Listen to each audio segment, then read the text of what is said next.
about it for so long. I knew I needed someone trustworthy to be with me during this experience.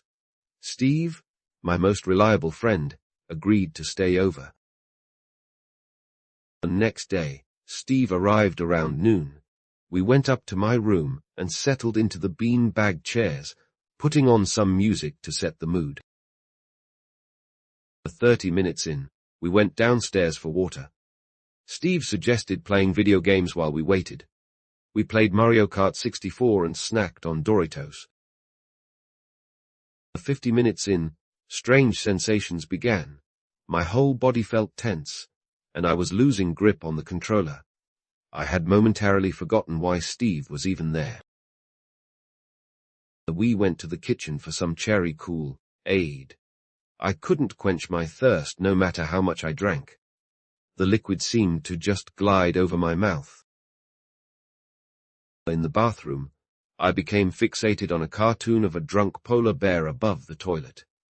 It seemed like the most absurd thing in existence, nearly sending me into hysterics. My mom left for work, saying she'd be back around 10. Perfect timing, we had the house to ourselves. Steve suggested filling the pitcher with water to prevent dehydration. When I returned to the living room, Steve had vanished. The TV was off, but I heard his voice calling from outside.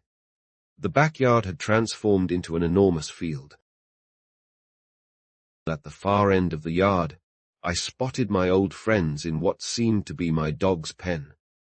They welcomed me warmly, though something felt off about the situation. The time seemed to stop as we talked endlessly.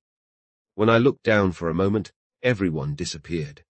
Fear and confusion overtook me as I tried to make my way back to the house. I found myself on the kitchen floor, sweating profusely. Steve sat on the counter, watching me. Reality kept slipping in and out of focus.